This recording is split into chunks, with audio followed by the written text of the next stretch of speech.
Good evening student. आज मैं आप लोगों को class 7 chapter 3 fabric to fibre का पार्ट 2 नोट्स कंप्लीट कराने जा रही हूँ। पार्ट 1 में मैंने ऑलरेडी कुछ पॉइंट कंप्लीट करा दी थी और कुछ टॉपिक आज कंप्लीट कराऊंगी और एक थर्ड पार्ट और अपलोड करूंगी, उसमें आप लोगों के सारे टॉपिक कंप्लीट हो जाएंगे। तो चलिए स्टार्ट करते हैं।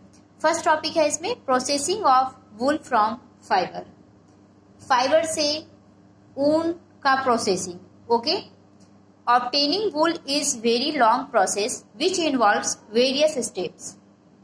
वूल प्राप्त करना बहुत क्या है, लॉन्ग प्रोसेस है जिसमें वेरियस स्टेप्स होते हैं।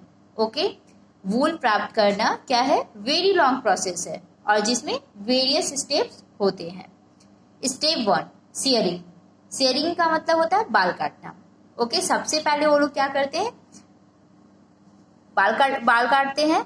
चलिए इस बारे में पढ़ते हैं। फिर fleece of the sheep along with a thin layer of skin is removed from its body which is called shearing. मतलब भेड़ की त्वचा के साथ साथ त्वचा की एक पतली परत को उसके शरीर से हटा दिया जाता है। ओके, भेड़ की त्वचा के साथ साथ त्वचा की एक पतली परत, जो एक पतली परत होती है भेड़ के ऊपर, उसे शरीर से हटा दिया जाता है और इस प्रोसेस को क्या कहते हैं, सियरिंग कहते हैं। क्या कहते हैं, सियरिंग कहते हैं। ओके, तो चलिए अब इसका हम लोग नेक्स्ट पॉइंट पढ़ते हैं। सियरिंग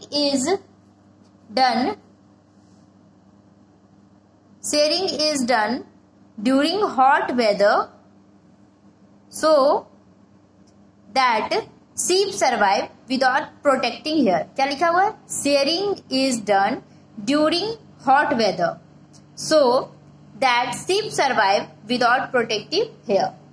मतलब गर्म मौसम के दौरान बाल काटना होता है ताकि जो भेड़ है बिना प्रोटेक्टिव बालों के भी जीवित रह सके। इसलिए उनको क्या किया जाता है कि गर्म मौसम के, जब भी गर्मी आती है, गर्मी के मौसम आते हैं, उनके बाल को काट दिया जाता है ताकि जो भेड़ है बिना प्रोटेक्टिव बाल, मतलब बिना बाल के भी वो जीवित रह सके।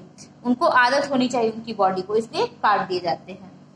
ओके, द हेयर और the fleece of the sheep are dead cells so it does not hurt the sheep. भेड़ों के बाल या जो इसमें कह रहा है dead cell, sheep are dead cell, जो भेड़ों के बाल या डेड सेल होते हैं शीप के, ये क्या होता है, इसलिए यह भेड़ को क्या करता है, चोट नहीं पहुंचाती है। बाहर के जो उसके बाल होते हैं ना, उसके एक तरह से रक्षा करते हैं, एक तरह से कवच होता है। Okay, the instrument use to remove the fleece is similar to the shaving instrument. Okay, क्या लिखा है, the instrument use to remove the fleece is similar to the shaving instrument. इसका मतलब हो गया कि ऊन निकालने के लिए, ऊन को रिमूव करने के लिए जिस इंस्ट्रूमेंट का प्रयोग किया जाता है वह सेविंग इंस्ट्रूमेंट के समान होता है। कैसा होता है, सेविंग इंस्ट्रूमेंट के समान होता है। ओके, ये था आपका स्टेप 1। अब है स्टेप 2, इसको बोलते हैं स्कोरिंग। क्या बोला जाता है, स्कोरिंग। चलिए तो अब इसके बारे में पढ़ लेते हैं। Washing of seared skin with hair in tanks to remove grease, dust and dirt is called scoring. Nowadays scoring is done by machines। मतलब इसमें ये कहना चाह रहा है, washing of seared skin with hair in tanks of remove, मतलब कि Greece dust and dirt को दूर करने के लिए टैंकों में बालों से काटने वाली स्किन को धोना। ओके, उसे स्कोरिंग कहा जाता है। और nowadays scoring is done by machine, और आजकल जो है ना, स्कोरिंग का काम मशीनों द्वारा कंप्लीट किया जाता है। ओके, तो दोबारा से इसका देख लीजिए।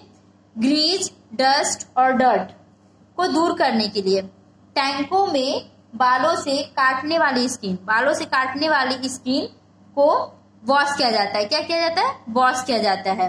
ओके, और आजकल nowadays scoring is done by machine, और आजकल स्कोरिंग का जो काम है वो मशीनों द्वारा कंप्लीट किया जाता है।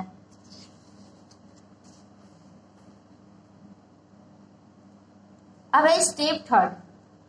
स्टेप थर्ड है सॉर्टिंग। क्या है स्टेप थर्ड? सॉर्टिंग। ओके, तो स्टेप थर्ड का पढ़ते हैं।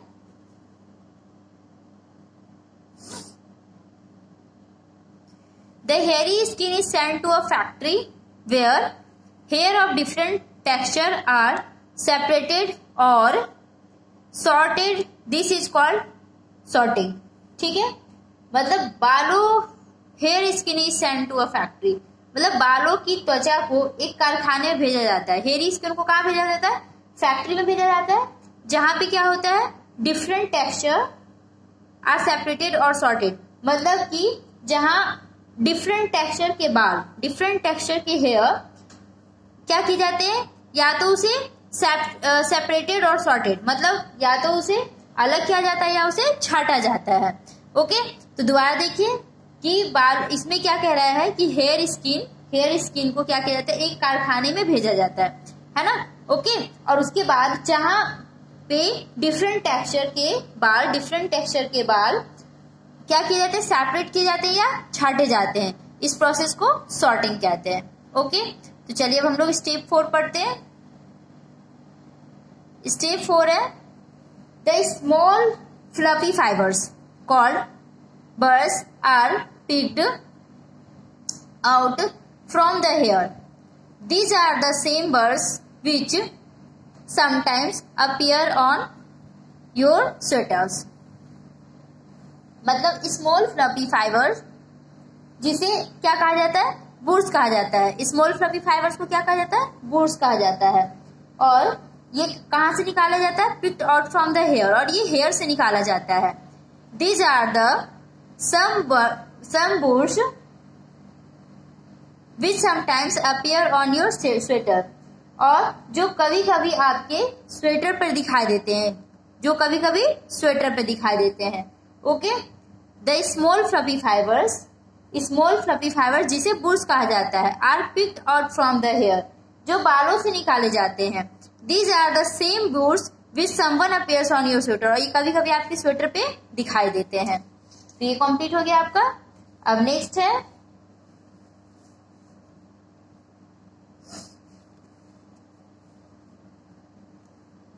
The fibres are scored again and dried. This is wool dried.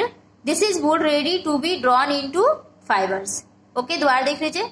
The fibers are scored again and dried. This is wool ready to be drawn into fibers. Okay, इसका मतलब fibres को फिर से सुखाया जाता है। ओके, फाइबर को क्या किया जाता है?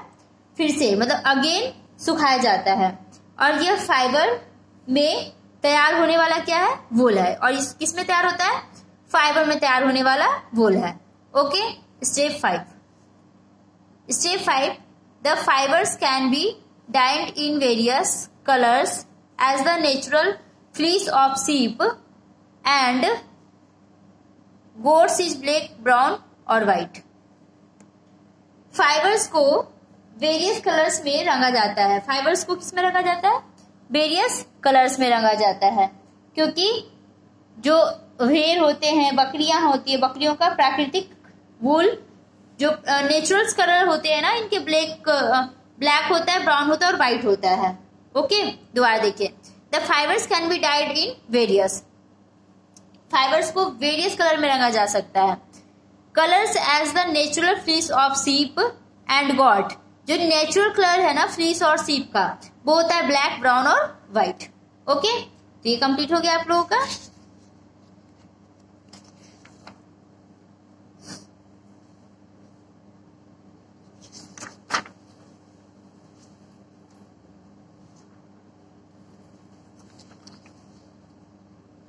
चलिए ऐसे पढ़ते हैं।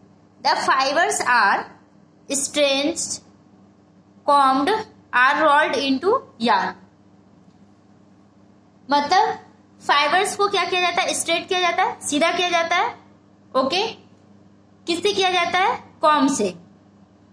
ओके, फाइबर्स को सीधा किया जाता है किससे किया जाता है? कॉम्ब से, कंघी से। The longer fibres are made into wool for sweaters and the shorter fibres are spun and woven into woollen cloth.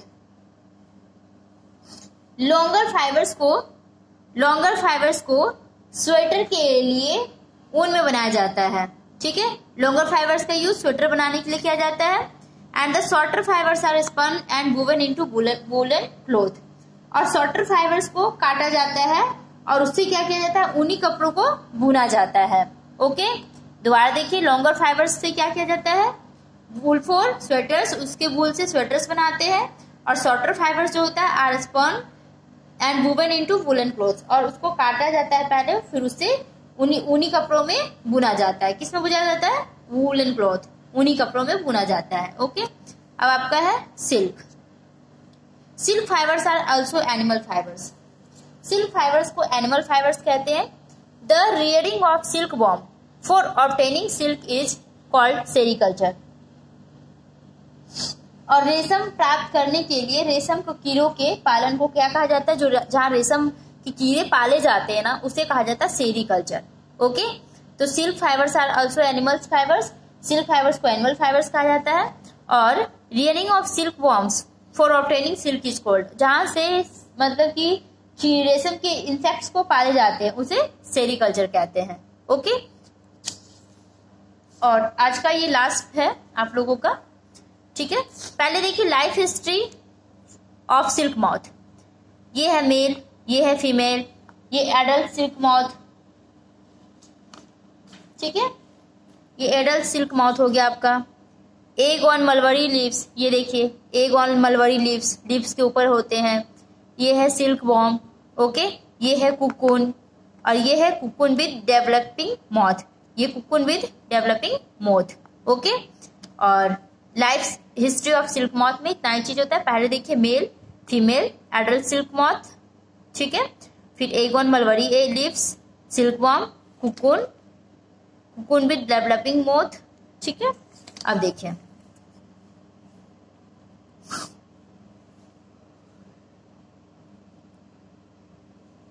For obtaining silkworms are reared on a large scale. A female silk moth gives hundreds of eggs on the mulberry leaf. इसका मतलब है रेशम प्राप्त करने के लिए, silk प्राप्त करने के लिए,